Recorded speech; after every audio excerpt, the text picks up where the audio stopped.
Graças e paz, meus queridos irmãos, tudo bem com vocês? Motivo de muita alegria, mais uma vez estamos juntos agora para a nossa quarta aula, para a gente estar encerrando toda a nossa abordagem sobre história de missões, né? E finalizar aí falando sobre o nosso momento atual, sobre o período que estamos vivendo. Tenho muita alegria, para mim foi muito especial todo esse mês que nós passamos juntos. Eu espero que tenha sido de muita a bênção para você.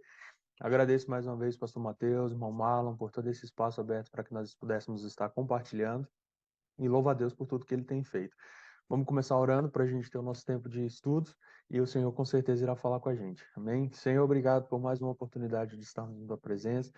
Que o Senhor fale ao nosso coração, Pai. Nós sabemos que é extremamente importante conhecer a história da nossa igreja, conhecer a história de tudo aquilo que o Senhor tem feito. Isso acresce a nossa fé e, principalmente, Senhor, desperta em nós o entendimento e o desejo de fazer mais na tua obra, de entender que nós somos ferramentas nas tuas mãos e precisamos agir para que o Senhor seja engrandecido de todas as formas e que o teu nome se faça conhecido entre as nações.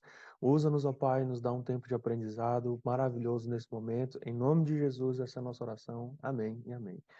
Meus irmãos, caso nós tenhamos aí algum irmão que não pôde estar nas aulas seguintes, pastor Gedaías aqui, estou falando com vocês direto da Letônia.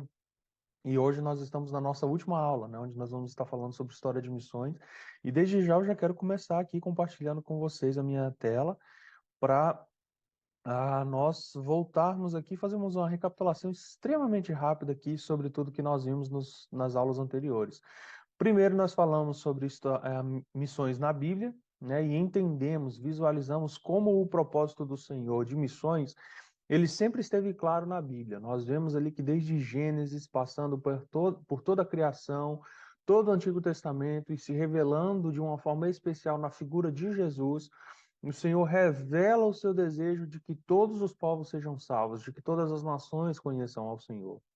Depois disso, nós passamos então a falar sobre missões modernas, né, onde nós falamos para o primeiro, o segundo e o terceiro período, onde cada um desses traz um entendimento e um aprendizado diferente para a igreja, né, e cada um também gera legados diferentes, sendo o primeiro período o momento onde a igreja se desperta, digamos assim, para a existência de outras nações, né? Então, William Carey, ele deixa a Inglaterra, vai até a Índia e lá ele começa esse grande período de missões modernas como nós entendemos.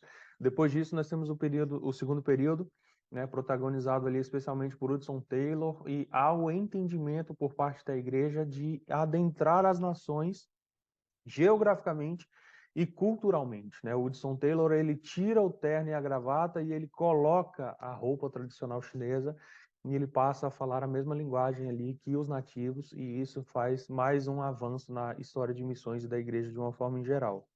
E por fim, nós falamos na última semana sobre o terceiro período, um momento que nós praticamente ainda estamos vivendo aí, né? Mas que começou há mais ou menos 100 anos atrás, protagonizado principalmente por Donald McGavran e Cameron Townsend, onde o foco tem sido, né, levar a Bíblia, levar o Evangelho para as outras nações. O foco da terceira onda de missões é transcultural, né?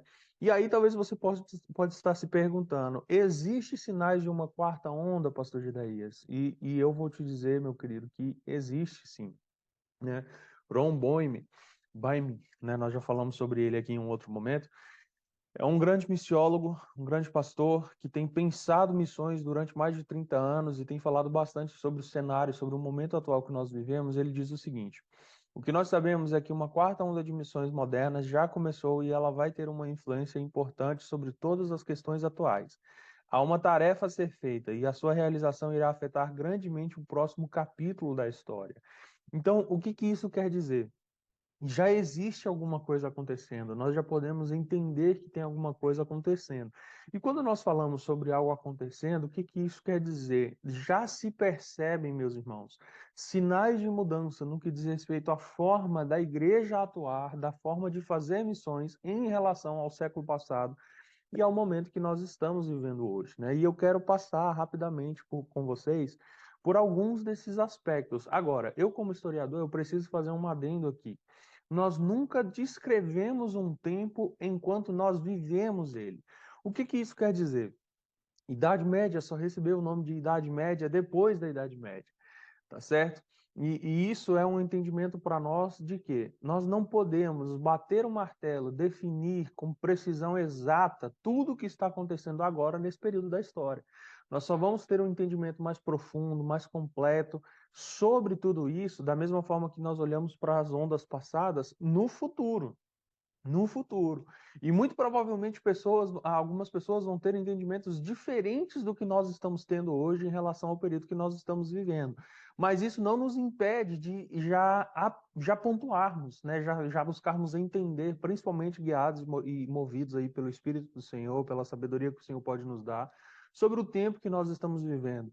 Eu gosto muito do texto lá de Lucas 12, se eu não me engano, versículo 56, onde o Senhor ele repreende os fariseus, né? Mas ele usa um termo sensacional, ele fala: hipócritas, vocês sabem discernir muito bem os tempos, mas não sabem discernir o tempo em que vivem, né? Então, é importante que nós venhamos compreender, é importante que nós conheçamos e saibamos discernir o tempo que nós vivemos para realmente sermos uma igreja atuante naquilo que o Senhor tem feito. Amém? Então vamos lá. Quando nós falamos sobre uma quarta onda de missões, isso não quer dizer que nós estamos simplesmente rompendo com tudo que foi passado, mas simplesmente que nós já percebemos algumas características diferentes em relação à forma como missões têm feito no último tempo, como nós já falamos aqui.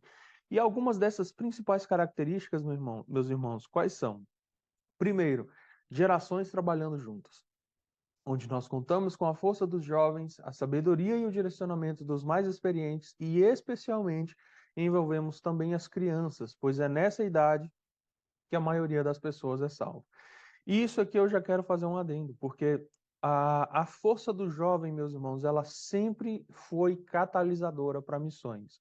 Nós vimos claramente que William Carey, Hudson Taylor, Donald McGavran, todos estes, eles foram para missões e eles começaram a protagonizar os seus papéis em missões na idade da juventude.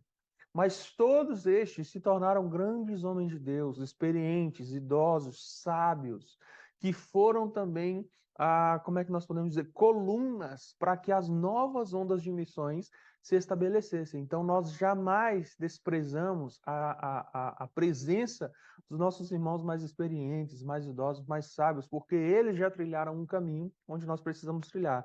Porém, nós entendemos que sem a força da juventude, nós não somos capazes de ir em todos os lugares. Os jovens são os mais despreendidos, os jovens são os mais aventureiros. Quando nós fazemos congressos de missões e chamamos pessoas à frente para consagrar a sua vida ao Senhor, a massiva participação deste grupo de pessoas é de jovens e nós sabemos disso. Agora, nós também temos um adendo especial para o tempo em que vivemos. É onde nós precisamos da participação, meus irmãos, de crianças atuando em missões.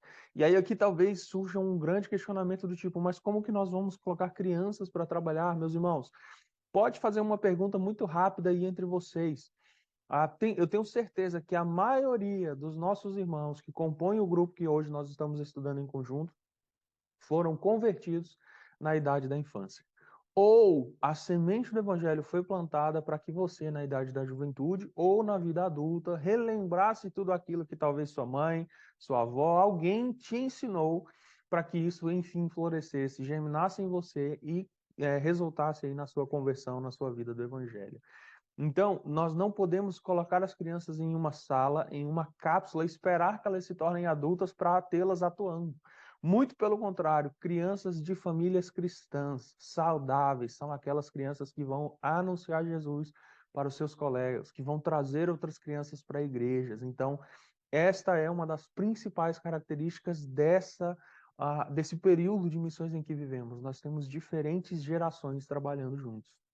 Uma outra grande característica, internacionalidade, né, onde nós damos espaço para o intercâmbio e a colaboração de cristãos e missionários de diferentes países e culturas, ao invés de um trabalho orquestrado única e exclusivamente por uma só nação ou cultura. Os irmãos viram que, principalmente na primeira e na segunda onda, foi bem comum, né, o domínio de missionários europeus na primeira onda de missões e o domínio de missionários norte-americanos na segunda onda de missões. Na terceira onda de missões, nós vemos isso ser quebrado, com uma atuação maior dos países de terceiro mundo. Hoje, isso já não existe mais. Hoje, todos os movimentos missionários que você percebe, é bem fácil você encontrar esse intercâmbio, né? Essa interculturalidade. Aqui mesmo na base missionária que nós trabalhamos, se eu não me engano, nós temos 14 nacionalidades diferentes representadas. Nós temos indianos, franceses, holandeses, noruegueses, alemães, ah, meu Deus do céu, norte-americanos, os próprios letos, Lituânia, Rússia, brasileiros, nós temos africanos, enfim, então nós temos bastante interculturalidade. E aqui qual que é o foco desse ponto? A ideia é que não haja uma transferência de cultura enquanto fazemos missões. Isso foi bem comum na primeira e na segunda onda. É por isso que nós temos muitas igrejas mundo afora que preservam características que são tipicamente europeias, né, e algumas até norte-americanas. Então, a ideia desse momento atual é que isso não aconteça, e pela graça de Deus nós temos visto que isso não tem acontecido. Até um espaço aqui para comentar com os irmãos. Eu tenho um amigo que ele é missionário ali na Angola, e ele disse que um determinado período eles estavam mirando uma determinada tribo bem isolada para tentar chegar lá e anunciar o evangelho.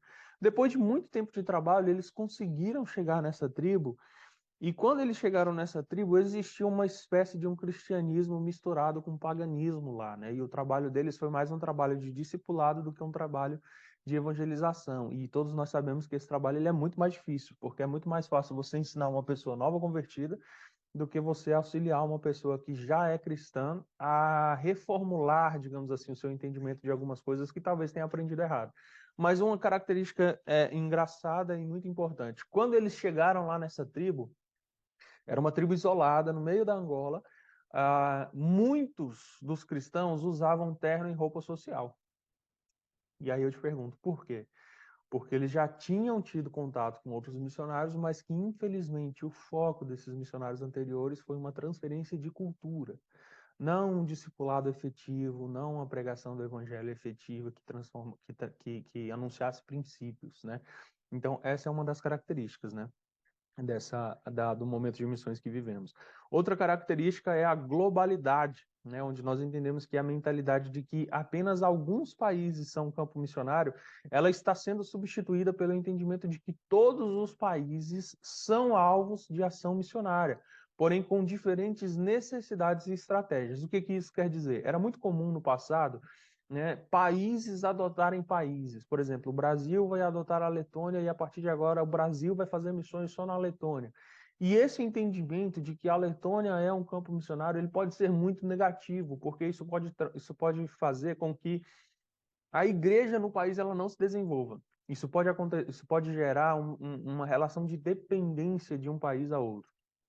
E isso, pela graça do Senhor, tem sido substituído, né, de acordo com o entendimento de que todos os países eles são igualmente, né, necessitados de uma ação missionária e da ação do Senhor. Isso é muito bacana porque, por exemplo, eu sou um missionário, um pastor brasileiro, trabalhando aqui na Letônia, mas em nosso período de vir para cá, nós conhecemos uma família de letos aí no Brasil, também atuando de forma pastoral e missional, né? E aí talvez haja aí esse questionamento, poxa, mas será que não seria mais fácil ele ficar e eu ficar?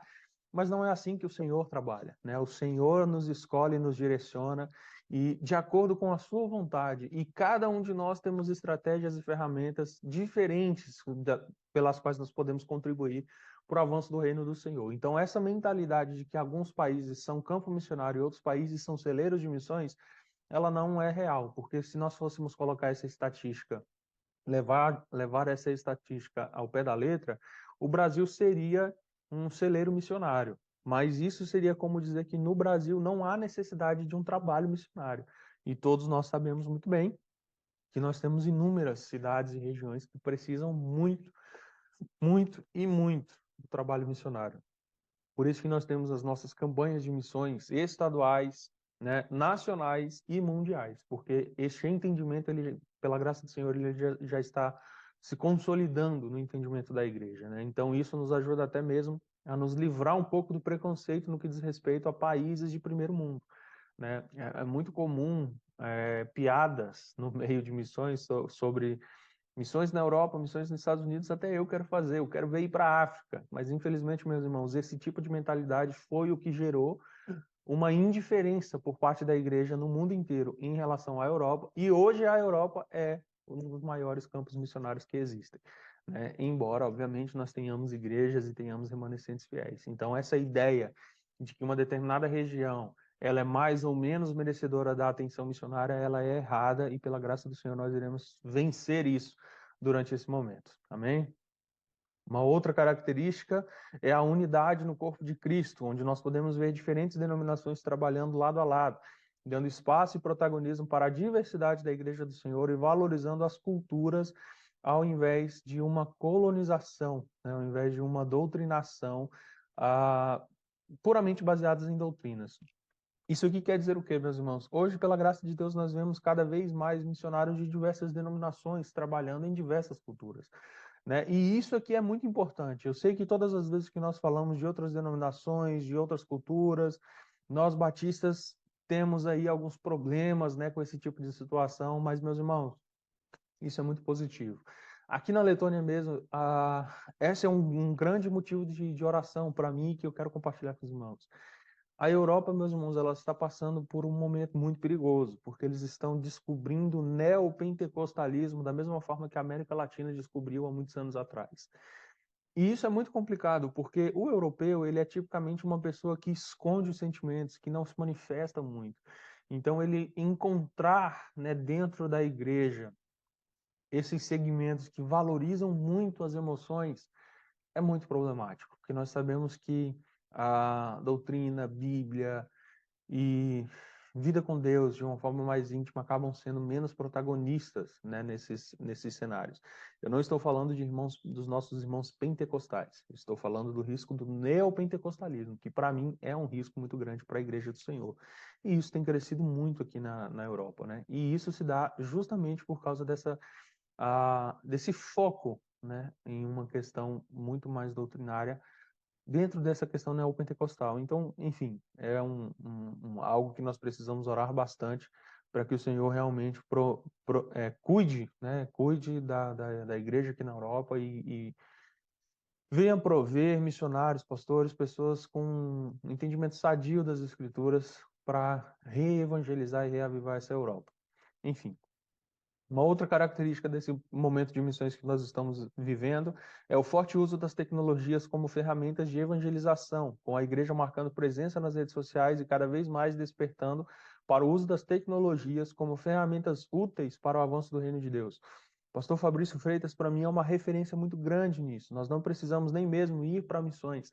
Você pode conversar com o pastor Fabrício Freitas e ele vai falar para você várias vezes: olha, a igreja ela tem que estar presente nas redes sociais, nós temos que ser atuantes, o nosso Instagram tem que estar movimentado, nossas redes sociais têm que estar movimentadas, a rádio que ele tem ali, a Rede 316, de vez em quando eu acesso aqui para escutar também.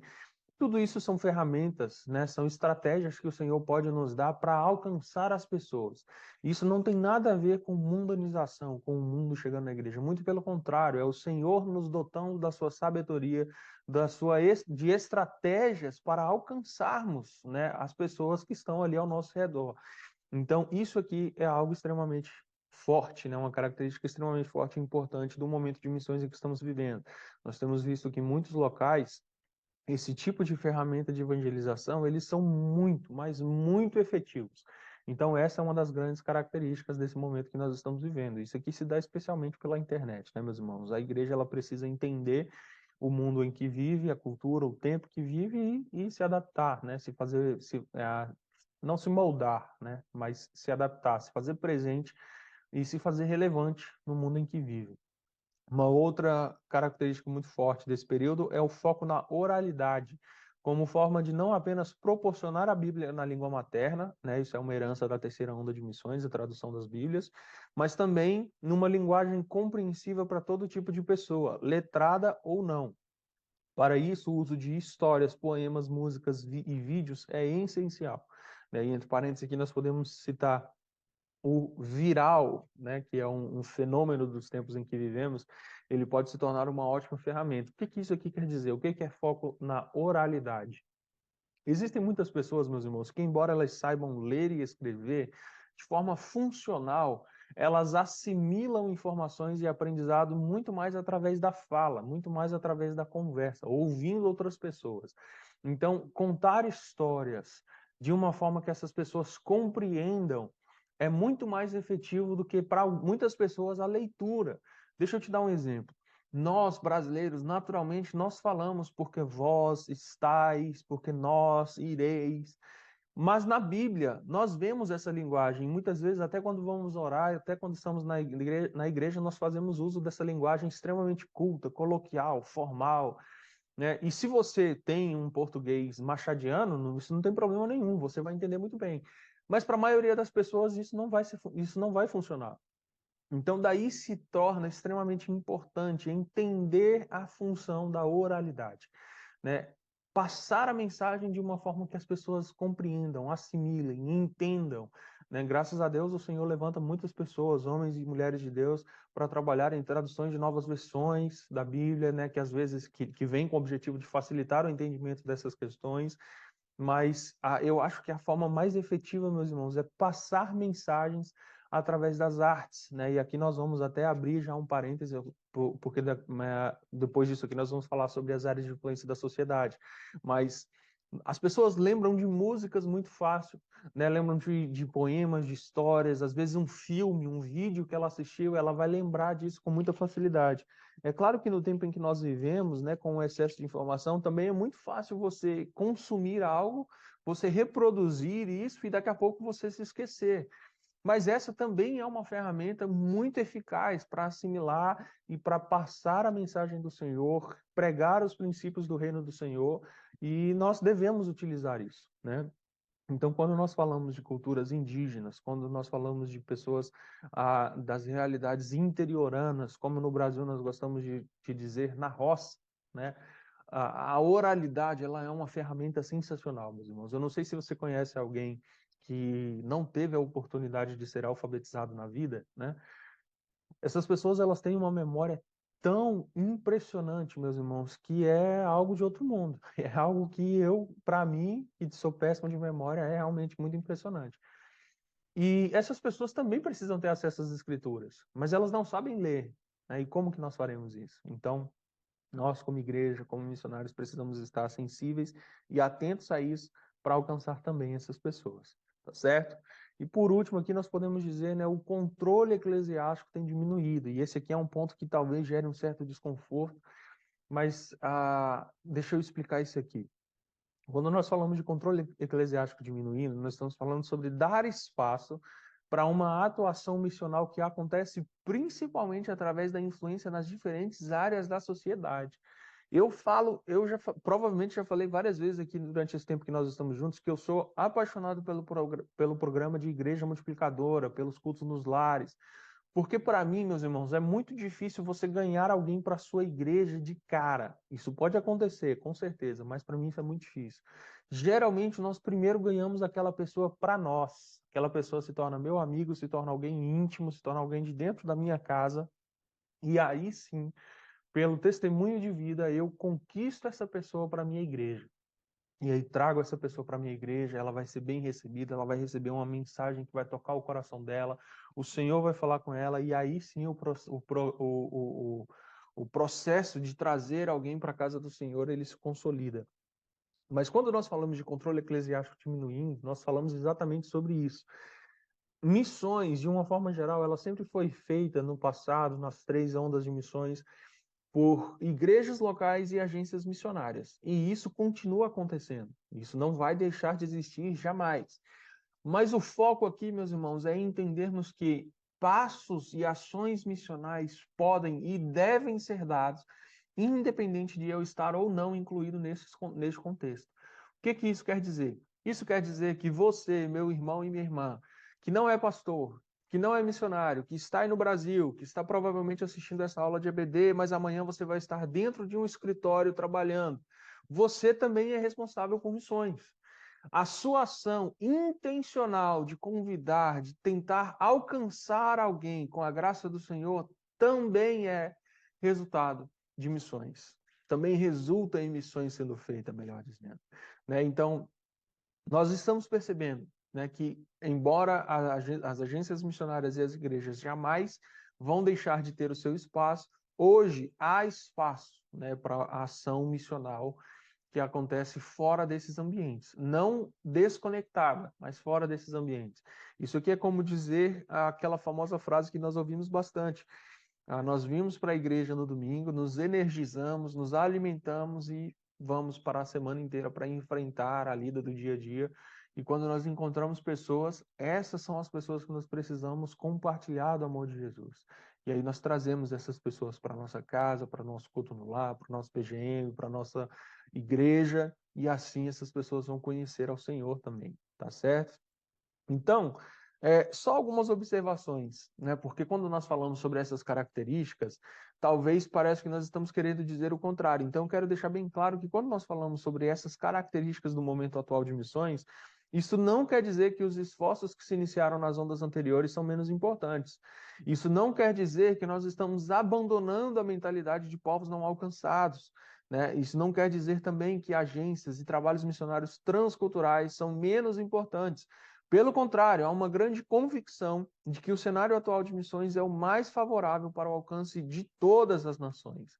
E também isso não quer dizer, meus irmãos, que há um esforço acontecendo contra a igreja. Muito pelo contrário, o que se espera é ver cada vez mais igrejas atuantes e missionais sendo plantadas, desde que essas igrejas estejam realmente conectadas com as suas culturas.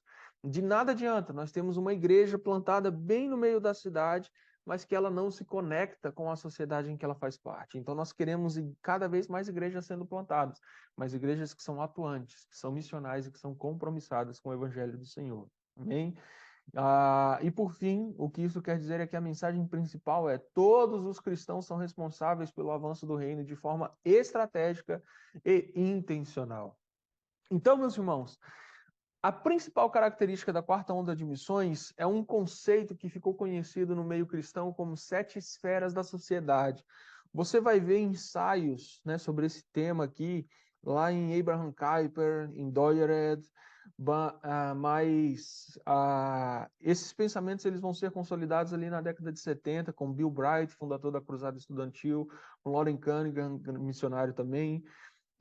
E qual que é a ideia? É o entendimento de que a igreja ela precisa agir nas diferentes esferas da sociedade. E quando nós falamos diferentes esferas da sociedade, nós queremos dizer que a sociedade em que nós vivemos ela é composta por diferentes esferas. E aqui nós temos 7 exemplos majoritários, né? E a ideia é que cada cristão seja um missionário atuante em uma dessas esferas, tá certo? Como esferas nós podemos citar a família, obviamente, talvez seja a principal dela. A religião, né, a que nós, talvez uma das esferas que nós mais nos fazemos presentes. Educação. E qual que é a ideia? Deixa eu usar a educação aqui para exemplificar qual que é a ideia de uma atuação numa esfera de sociedade. Meus irmãos, hoje nós somos vítimas de um sistema que existe dentro do nosso sistema de educação, falando de Brasil, que tenta excluir tudo aquilo que é conectado ao Senhor. Eu geralmente sempre fico meio cheio de dedos para falar sobre isso, mas enfim, nós precisamos falar, o Senhor tem que nos dar graça. Eu sou professor de história, minha esposa é professora de português e inglês, nós conhecemos muito bem o contexto de educação no Brasil. E os irmãos sabem também de que nós estamos falando, os irmãos sabem de que nós estamos nos referindo. Nosso sistema de educação ele é composto majoritariamente por mulheres. Nosso sistema, então nós precisamos da atuação de homens atuando ali. Nosso sistema ele é composto por uma ideologia, majoritariamente por uma ideologia que tenta excluir os princípios cristãos. Nós precisamos de homens e mulheres de Deus ali dentro, para ensinar princípios. E aí é claro que existem muitos pormenores, né, que nos colocam em uma situação muito delicada, porque a escola ela não é o lugar onde nós vamos pregar, da mesma forma que nós pregamos um sermão na igreja. Mas como que isso vai acontecer então? Através da sabedoria e do direcionamento do Senhor para nós. Então nós não podemos criticar o sistema educacional e simplesmente abrir mão, dizer, o sistema educacional não presta. Muito pelo contrário, nós que somos chamados a essa esfera de sociedade de uma forma específica, precisamos atuar ali dentro para que o Senhor se faça conhecido, para que princípios cristãos sejam estabelecidos.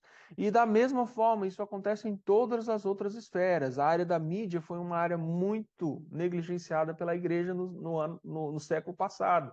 Em consequência disso, nós temos uma mídia que não é absolutamente nada confiável. Que diferença faria se nós tivéssemos uma mídia que fosse confiável, repleta de valores e princípios cristãos?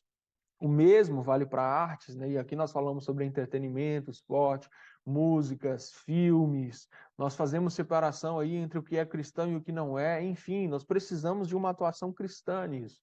Falamos sobre economia, né? O ter dinheiro não é pecado, mas a mentalidade de possessividade que o dinheiro traz para muitas pessoas é um reflexo de um coração distante do Senhor. Então, nós precisamos de pessoas chamadas por Deus para atuarem na área de economia, com justiça, com integridade, com princípios.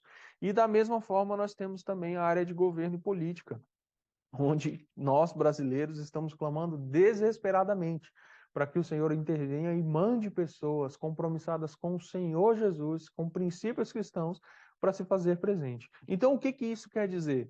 Talvez você não seja um pastor, talvez você não seja um missionário, mas talvez você esteja cursando a faculdade de jornalismo.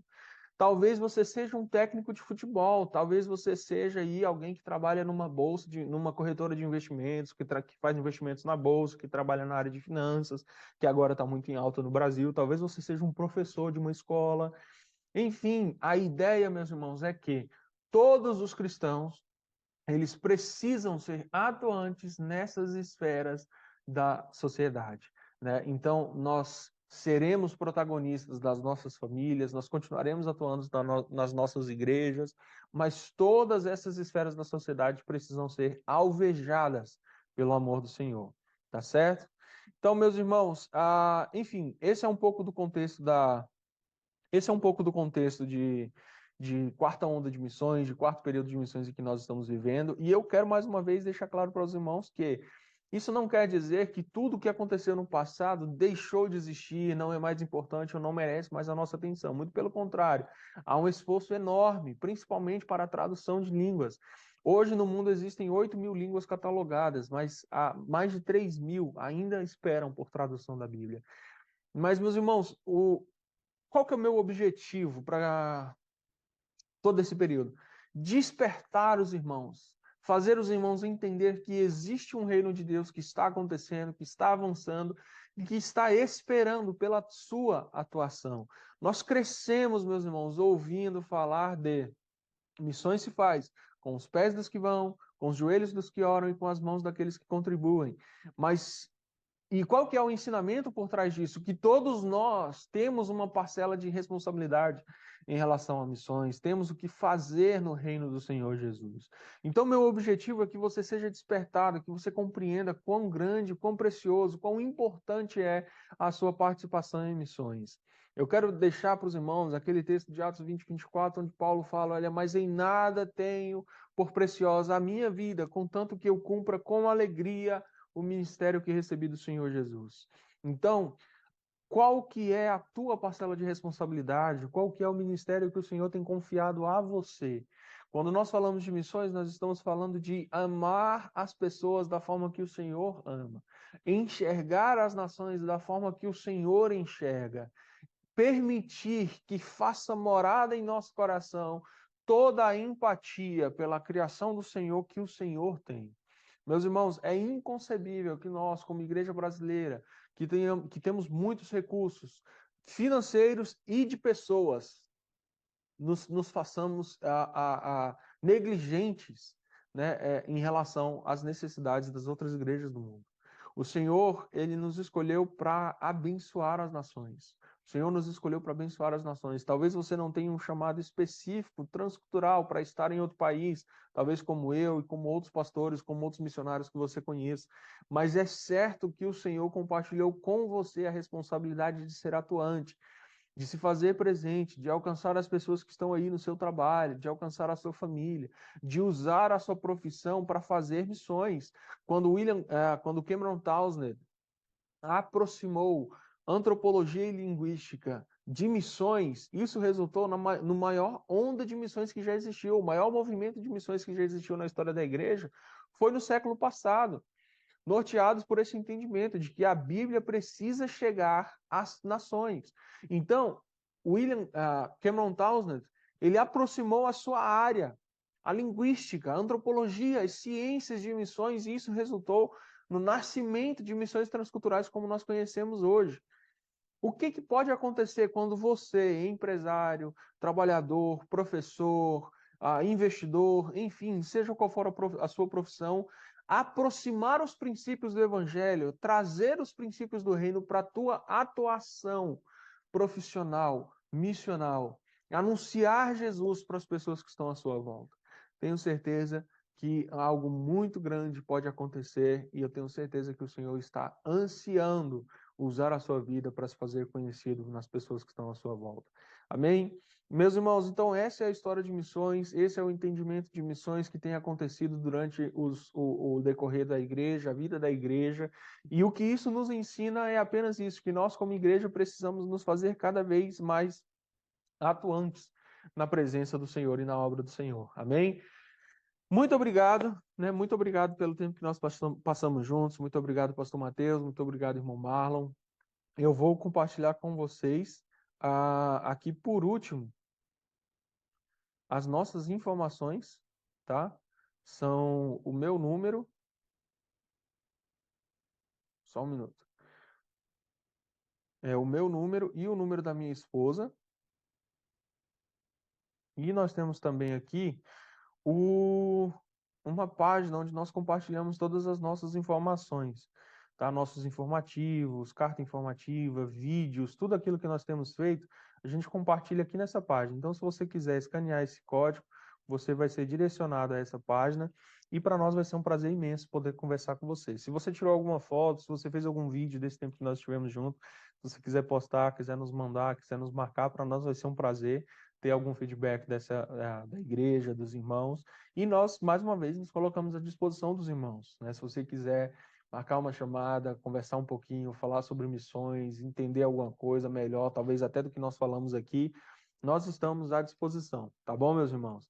Ademais, que o Senhor continue abençoando e trazendo cada vez mais graça a essa igreja querida, que o Senhor continue trazendo graça ao coração desse pastor e de toda a sua equipe de liderança, professores, irmão Marlon, os irmãos que nos auxiliaram aí com transmissão, enfim, que o Senhor continue dando graça a essa igreja maravilhosa e que a gente continue cada vez mais ouvindo o Senhor e obedecendo o Senhor para nos fazermos atuantes na sua obra, no seu reino. Amém, meus irmãos?